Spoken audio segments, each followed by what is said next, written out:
কোচবিহারে দিনহাটায় shoot out, গুলিবিদ্ধ হয়েছেন এক মহিলা। রাতে বাড়ির বাইরে থেকে গুলি করা হয় বলে তার অভিযোগ। টিনের বেড়া ভেদ করে গুলি এসে হাতে লাগে বলে দাবি করেছেন আহত এই মহিলা।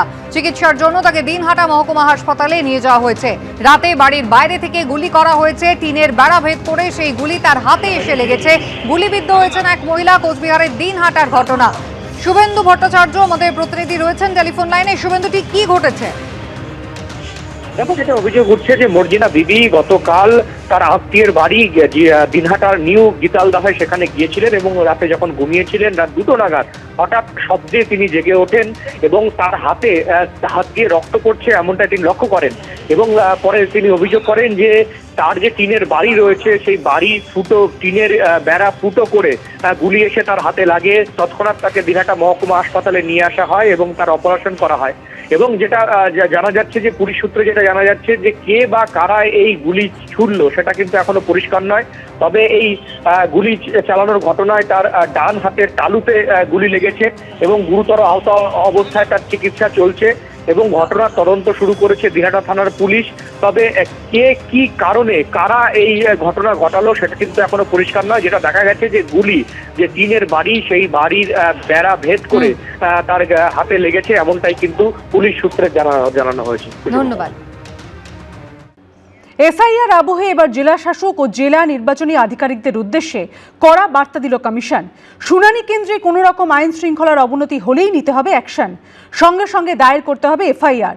চিঠিতে কড়া বার্তা মুখ্য নির্বাচনী আধিকারিক মনোজ কুমার আগরওয়ালের। অন্যদিকে এসআইআর প্রক্রিয়ায় বিএলওদের ভূমিকা নিয়ে কড়া বার্তা দিয়েছে জাতীয় নির্বাচন কমিশন। দায়িত্ব অবহেলা করলে বিএলওদের সাসপেন্ড করতে পারেন ডিইও, চিঠিতে জানিয়েছে কমিশন।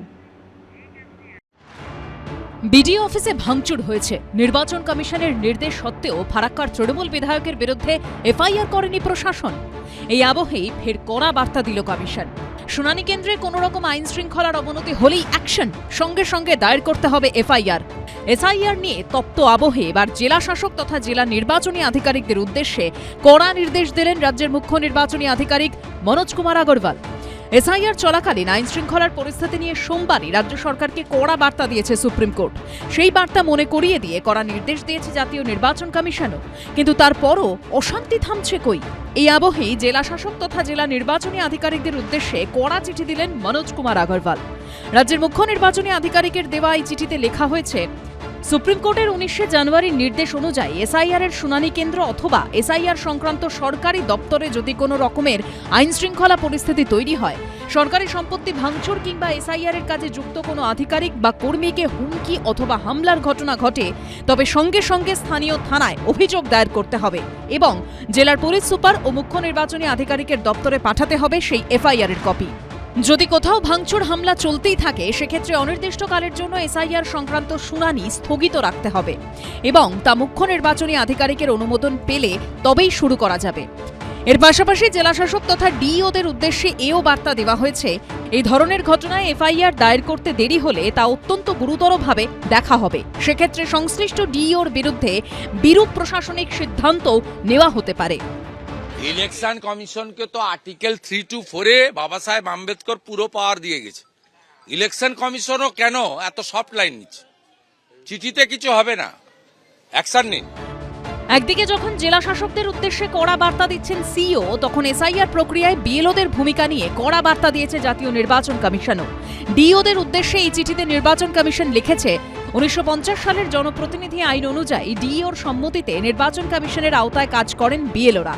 বিএলওদের বিরুদ্ধে দায়িত্বে অবহেলা, ইচ্ছাকৃতভাবে কমিশনের নির্দেশ অমান্য অথবা আরপি অ্যাক্টের লঙ্ঘন সংক্রান্ত কার্যকলাপের কোনো অভিযোগ উঠলে তাদের বিরুদ্ধে আইনি ব্যবস্থা নিতে পারে জেলা নির্বাচনী আধিকারিক অর্থাৎ ডিইও।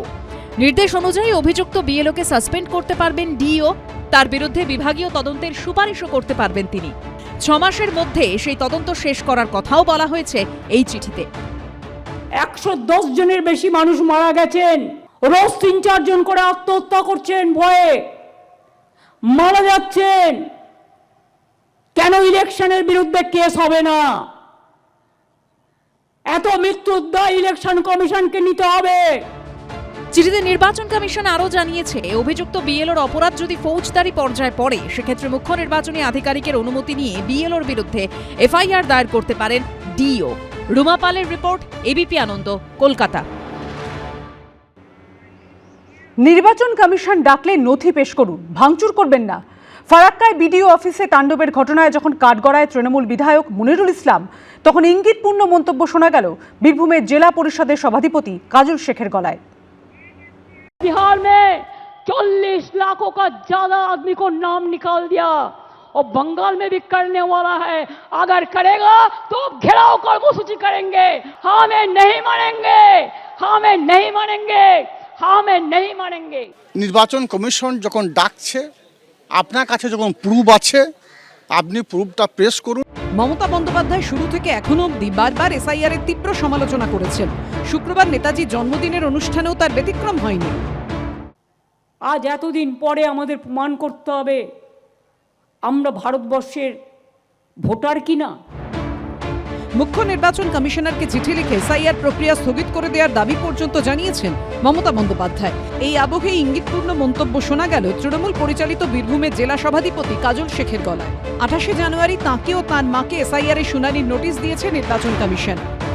নির্বাচন কমিশন যখন ডাকছে, আপনার কাছে যখন প্রুফ আছে, আপনি প্রুফটা পেশ করুন এবং আপনি আপনার ভোটাধিকার যে অধিকার, সে অধিকার থেকে বঞ্চিত না হয়ে মমতা বন্দ্যোপাধ্যায় বাংলার যে উন্নয়ন করেছে, সে উন্নয়নের পক্ষে রায় দিন। 28 তারিখে ডেকেছে, 28 তারিখে যাব, যেদিন ডেকেছে সেদিনই যাব। মাকেও ডেকেছে, মাকেও সঙ্গে নিয়ে যাব। গত 14 জানুয়ারি তৃণমূল বিধায়ক মনিরুল ইসলামের নেতৃত্বে ফারাক্কা বিডিও অফিসে তাণ্ডব চলে।